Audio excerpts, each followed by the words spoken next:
Well, good day, everybody. This is Troy Full of Pinnacle Investments and the Thriving Investor, and wanted to just take a brief moment of your time to share with you our 2019 buying matrix for performing and non-performing residential real estate notes. And if you're going to ask me, hey, Troy, you buying commercial? The answer is no, not interested in it. So don't waste our time with commercial.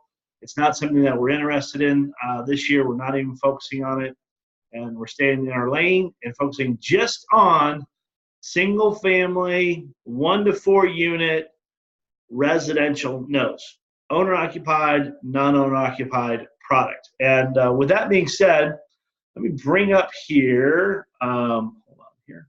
Yep. Which one do we want to do here?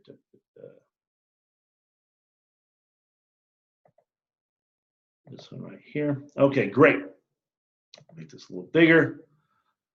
All right, so with the email that was sent to you that you got this video linked to, all of you should have this buying matrix, and you can certainly download it on your computer. That way you have it readily available. I'd recommend maybe you save it in a file on a desktop. That way you can reference it whenever you have any questions. And this will give you a really good idea of what we're focusing on this entire year, and where we seem to be getting the most traction and where we're seeing the most results, the best results out of our efforts in the current marketplace. So that being said, without further ado, let's jump in. So guidelines for all deals. Number one is all deals got to be off-market deals, okay? We're looking to work with people that are bringing us deals, that have done the marketing, they're direct to the seller, they're not finding deals in social media group meetups and things like that. I'm not saying you can't find sellers in there, but if you're finding brokers who are brokers who are brokers, and then you're getting the deal from them, and you're third and fourth generation removed from the deal, then I would say that's a waste of your time and ours as well. So you want to make sure you've got off-market deals, meaning you're getting your deals through either your website, your mailers, you're calling them, you're cold calling them. Maybe you did some networking at a real estate event or a RIA, and there was an investor there that had some notes. And absolutely, we want to definitely take a look at those and work with you on that. Like to my second point, we must be able to talk to the seller directly. That's important for us. It's also important for you to be seller direct, because there will be questions in regards to the deal, and we need to get answers to those questions in a timely fashion. And I see a lot of times when people aren't seller direct, it takes a lot of extra time, and to be frankly honest with you, I would say 99% of those deals never close. For a number of reasons, but primarily because we're not able to get timely answers and timely responses. Number three, you must be able to control the deal. So once again, being seller direct allows you to control the deal, which means that's how you make your money, that's how we make our money, that's how the seller makes their money, and therefore everybody benefits. Brokers will be protected with a fee agreement. When we enter into an agreement with the seller to buy the deal from them, we'll issue a contract for them, and simultaneously we'll issue a contract to you as a broker fee agreement for whatever the deal affords or for whatever we've agreed upon. We'll talk about it first, and then we'll issue a contract on it second. If you're calling to ask us for proof of funds, the answer is no. You don't get to see my checkbook. You don't get to see my bank balances. You don't get to come and play in that pond, and neither do the sellers. We don't give out proof of funds to people just to see deals. If the deal merits it, meaning it's a large portfolio deal, which sometimes sellers will ask for a proof of fund, then we're more than happy to do that through third party, meaning our attorney will handle that with their attorney, and we'll produce a proof of funds when and if and only after we've agreed on pricing and as a commitment to moving forward on the deal, okay? So we're not going to send you a copy of our bank balances just to look at a deal, okay? It's just not going to happen, so there's no reason in even asking for it at this stage of the game. You must know what the seller's strike price is. This is important for you as well as us. There are sellers out there that want, par pricing for their note. And we're in the discounted note business. And if a seller's asking for par pricing for their note, then there's really no way for you to make money, for us to make money, and take on the risk as well. So those are no-go deals. Those are deals that we won't waste our time on, and I would encourage you not to do that either. Typically, when people are asking for that level of pricing, they're not motivated to sell. There's no motivation whatsoever to sell. So any time that you put into it, any time that I put into it is wasted time, wasted energy, and will produce zero result for me or for you. So let's just, cut that off early and move on to another deal that'll have a better chance of closing. You must know if the seller is going to do an all or nothing trade, can the tape be cherry picked? So this last comment refers primarily to, or only to, portfolio deals. So if you bring me a portfolio, say it's $1 million worth of performing notes or $1 million worth of first lien non-performing notes, I want to know up front if I can cherry pick out of the portfolio. If not, great. If so, great. I just need to know in the event that there's product in there that is high risk product that I really don't want to take on ownership of it because it could cause us to lose a lot of money, and therefore whatever profits we make would be washed out on the product that we lost money on. I don't mind doing that on portfolios where there's maybe one or two deals. That's okay, but what we're seeing sometimes in the NPL space especially is a lot of really rough product that can be very, very risky at the end of the day. So we want to know that. If you can let us know that in advance, it just speeds up the whole process. All right, so the performing. These are all in-house purchases.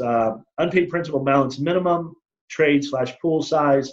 So minimum, smallest deal we'll do is a $50,000 unpaid principal balance up to $25 million pool size. Okay, total pool size. Pay history must be current. We'll allow 1 times 30 in the last 12 months. Current market value of the asset on a per asset basis is $50,000. Maximum current market value is $400,000. So if it's in a portfolio, it's a blended number. If it's a standalone asset, those are our, how do you say, guide rails. If you have a deal that's $400,000 and $425,000 when we look at it, yes. But if you have a deal that's $750,000 when we look at it, no, not interested in it. If you have a deal that's $48,000 or $45,000 when we look at it, yes. If you bring me a deal that's $22,000 while I look at it, no, not interested in it. And so just kind of FYI, just common sense at the end of the day. If you're unsure, send it over to me. I'll let you know through an email, yes or no, that we're interested in it very quickly. That way you'll have a better understanding of where we stand on that particular deal. Age of the home must be 2005 or newer or newly remodeled, ideally. Those are for those fix and flip folks out there. That's what we're looking for, 2005 or newer or newly remodeled homes. Occupied, preferred, okay? We will purchase rentals, 1 to 4 unit rentals in this space as well, which are obviously non-owner occupied. Area, we're doing nationwide, continental U.S. as well as Alaska and Hawaii. Quality of product will be reflected in pricing. Hotspots are places like Arizona, California, Nevada, Oregon, North Carolina, South Carolina, Georgia, Colorado. You could add Florida to that, things like that. Those are what I would call hotspots for the industry in general. It doesn't mean we won't buy in other states. It just means that when you look at the southern region U.S., that's a preferred buying area. We're not really, it doesn't mean we won't buy New York. We will buy New York. We buy a lot of stuff in upper state New York, or upstate New York, as they say. And we will look at places like Illinois as well. But it really kind of depends on the area of Illinois, Michigan, and things like that. Hotspots are typically trading about 60 to 90% of UPB, okay, depending upon credit worthiness, down payment, interest rate, terms, things like that. Whichever, and that's based on whichever is the lowest of the two. So you bring me a deal, and it's $100,000 UPB, and the house is worth 120, then we're going to base it off of UPB. If you bring me a deal and it's $100,000 UPB and the value is 80,000, then we're going to base it off of the 80,000. So just kind of keep that in mind. Note, this applies to single-family owner-occupied and non-owner-occupied 1 to 4 units, condos, townhouses, and double-wide mobile homes and single-wide mobile homes with land. Okay, they have to have land. We're not interested in chattel title product or mobile home park product or anything like that. Okay, I will purchase SIMOs. Okay, SIMOs in today's world are a little different than they used to be, but we will purchase SIMOs, and ultimately we'll pre-underwrite the deal, so we'll price it all out up front. They'll close the deal, and then 30 days later we'll fund the deal back to them. In that period of time, from the time they close to the time that they get their first payment, we'll be doing our due diligence, title review, or we'll do our own valuation, we'll do doc review, things of that nature. To be frankly honest with you, it typically takes us about a week to get the file from the title company after they close it in the first place. So right there, we're just kind of waiting for them to do their work, and they're sending it to us, and then we get busy. And it takes us about 2 weeks to do our due diligence. So right about the time we're finishing up, they're getting their first payment, and then ultimately we're ready to close. No, they cannot pay the payment at the closing table. For those of you that are going to ask, they can write a check if they want, and they can hold the check for 30 days, but that calendar clock has to go a full 30 days. Okay? So yeah, so that's that. You can email these to our trade desk, troy@pinnacleinvestments.com, or you can fax it to us, or you can go to our website as well, and you can download them or put the information on our website. It'll come directly to my trade desk as well. In the NPN space, okay, people are asking, hey, are NPNs still viable? Are they still happening? Yeah, they're still happening. There's no doubt about it. They're still very much a part of our market space. The big boys are definitely scooping up a lot of big product, and then they're trickling it out into the market space, the retrade space. So we are definitely pursuing this environment. Pricing's a lot different today than it used to be, say, even 2 years ago. So this is on a case-by-case basis. But to go over this, unpaid principal balance minimum, pool size or minimum asset size, $50,000 again, up to $50 million based on unpaid principal balance or value, whichever. No more than 4 years past due in payments. Current market value minimum, $50,000. Maximum current market value, $400,000. Age of the home must be 2005 or newer. Occupied, yes, preferred. No longer purchasing vacant homes in that space. If it's included in a portfolio and it's an all or nothing trade, then yes, we will take it, and then we'll just resell it off very quickly. Area of nationwide, so we're doing it nationwide. Quality of the product will be reflected in pricing. Hotspots: Arizona, California, Texas, Nevada, North Carolina, South Carolina, Florida, Georgia, Colorado are some of the hotspots. Hotspots are trading in the 40 to 60% of UPB value range, whichever is the lower of the two. Note, Rust Belt regions are less likely to trade due to regional issues. Maximum paid for Rust Belt areas typically 30 to 40%. No, we're not buying in New York. We're not buying in Illinois. When it comes to the NPN as a whole, those are not two areas. Those are two areas that we're not really interested in buying based on the pricing that we're seeing out of those areas. We're seeing a lot of New York NPNs come across our desk, and the unpaid principal balance is because of the fees and interest and legals and all these other things as accrued to, oftentimes it's either at the property value or above the property value. And the note sellers that we're seeing it from or have seen it from in the past, they're wanting a premium pricing like 80 cents on the dollar. And to me, that's just not a good value play, because you still have to finish the foreclosure process. which means there's more cost associated with it as well as more time.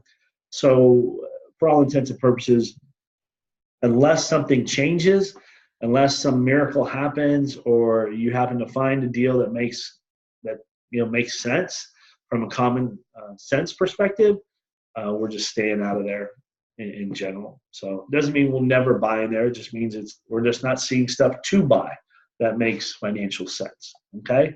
You can submit deals through our website, www.pinnacle-investments.com. You can fax them in to us as well. Our website has an online form, so you can fill it out there.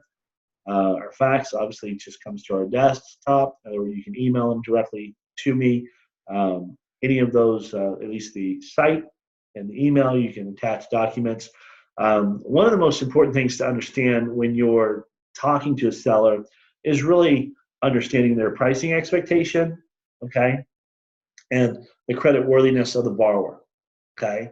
And those are two key elements that are important to learn up front, because that'll tell you whether or not there's an opportunity there, okay. If their pricing is, hey, I want par pricing because this is a 10% interest rate note and you guys are going to get 10%, pay me par. Well, number one, there's no guarantee that we're going to get 10% because we could buy it today and 30 days from now, the borrower could ask for a payoff because they refinanced the loan at current market rates. And when they do that, we get nothing. Okay, we get nothing. We actually take a loss on it because we cover due diligence costs, time, capital costs, wire fee.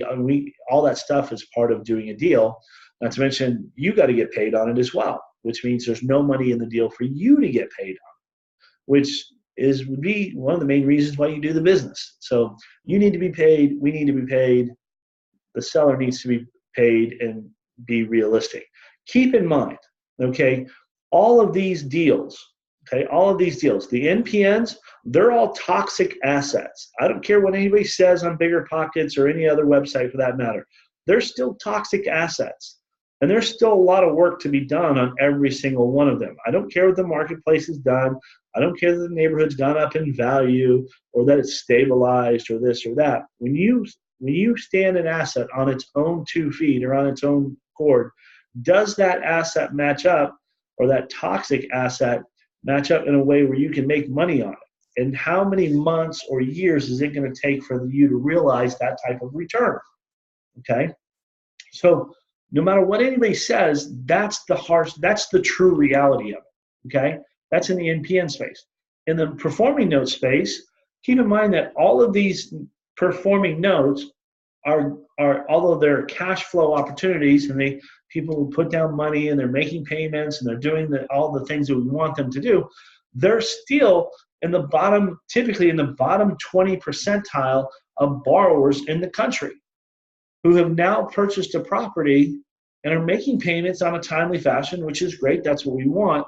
But those types of financial investments do not merit or warrant a premium price to be paid. Okay? A premium price to be paid. So we are looking at things like people's credit. We are looking at things like people's down payment. These people ideally need to have a minimum of 10% down on a property. If it's less than that, it's going to be reflected in the pricing. Okay? Just kind of the way it is. There's no other way to approach it than to just say, okay, this is what you created, and this is what it's worth in the marketplace. Okay? And so always keep that in mind, that we are buying a high-risk investment when it comes to buying even performing notes. Okay? They're risky. There is risk involved.